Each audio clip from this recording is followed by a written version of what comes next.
Welcome, everyone, to another edition of Partners in Marriage. We call it PIM for shortcut.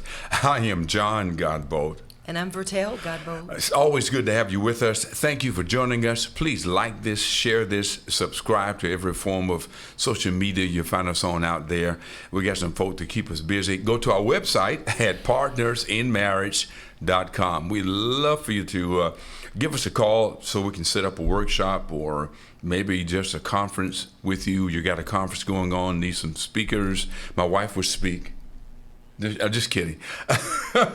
She'll make sure that we get there well. But certainly look at our website at Partners in Marriage. And if you want some counseling for dating, counseling for premarital counseling, or while you're going into your marriage, getting into that point where the honeymoon phase is over and you start to look and say, who is that guy married now? Mm-hmm. We can help you with that as well. Okay, but go to the website. Now, we didn't finish up what we were talking about questions. This is why we're having a part two.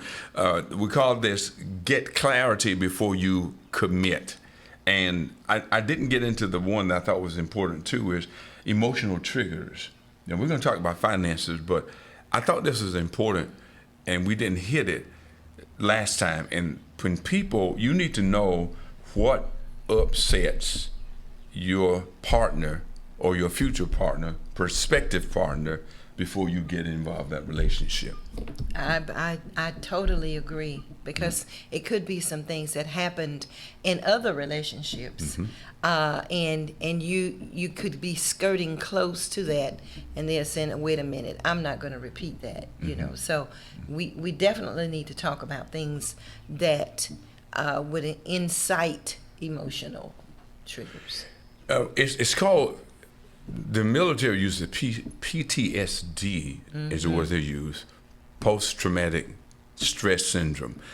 Something that was so traumatic in their lives that when you start to do it, it sets off emotional challenges, changes. And that's important. But you can't have that kind of conversation until you're truly in depth with each other. You got to be friends.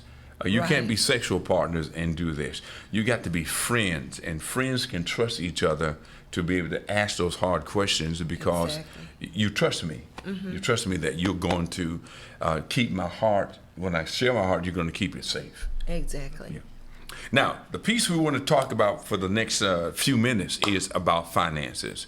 This is one of the killers. Not only finances, we find communications, finances, sexual issues, religion. Those are areas, and lack of communication are areas that cause more marriages to break up than anything. Exactly. Because I think you said in one of the other sessions that women like to feel safe. And if you don't have any kind of plan for finances or a place where you're going to live and what you're going to eat, and will you be able to take care of me futuristically, then, you know, that's you need to know that, you know, as a man and a woman. Yeah. Because long time ago, women stayed at home. Yeah. But now we work and sometimes make more than the man. Yeah. So we definitely need to talk about finances and get that. So where are we going to stay? Are we going to rent? Are we going to buy, or we're going to move in somewhere? We need to discuss those things and find out. And how long is that going to be if we're moving in? How long is that going to be? I mean, it's great that your parents got a place that we can have privately, but how long are you going to be there? Is that going to? Are we saving toward our own place? What? We need to discuss those things. Right, because everybody does not have the same expectations. You know, I used to say to a relative, as a matter of fact, and I would say, oh, I want this kind of house, and I want this and that, and and I want this color, and I was explaining, you don't need all of that. Just being together, you could live in a barn, and blah blah blah blah blah. And I thought, what? Stay, Yeah, stay home. so it just, yes, I could have stayed at home if that was the case. Yeah. But so that is an issue that you really need to talk about. Are we going to rent? Are we going to own? Where are we going to stay? And you don't start off on 100, because we started off in a trailer. Yeah. And A mobile home, baby. A mobile home. we started off in a mobile home. Yes. That's the best I could do. I thought I was really doing great. Yeah. But I got her out the house, okay? Yes. Let me change this subject. Pre-existing financial burdens. you already got, how much debt are you in before we decide to go get in more debt? Right. Yeah, that's important. Right, it is. To know, because we don't need secrets now. We don't need to have stuff coming up on us. You got child support. You got some issues going on. Are you under some medical concern that requires you to put X amount of money down every time you go to see a doctor? I need to know these things. I think that's important. And Lord knows if they have a child and got to pay child support. Child support, yes, Lord. Whoa. Yeah. Yes. Those things are tremendously tough. And then, of course, if there are other children outside the marriage involved in that, we need to make sure that the mother or the father of that child is not intimately or emotionally still attached to you. That That's right. has been an ugly situation in the Yes. years we've been doing this. And we've been at this over 40 years doing this. And so we've seen some pretty ugly situations. As one say, ugly situations. So you got to be careful with that.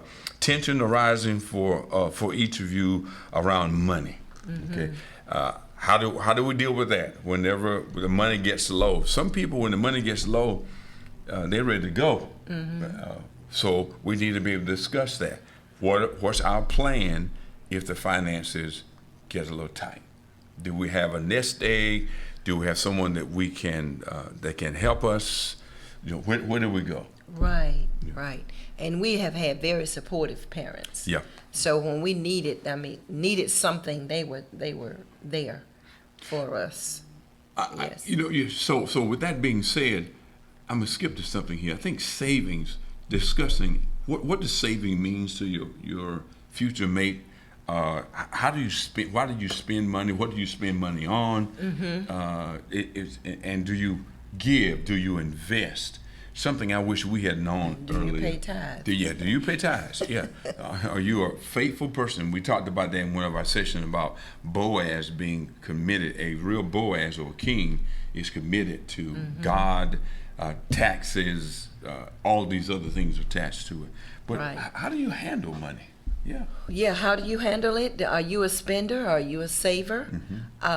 So we definitely need to do that, because if you're making the money and as fast as you make it and you put it in my hand and I'm doing everything except what I'm supposed to do with it, then there's a problem.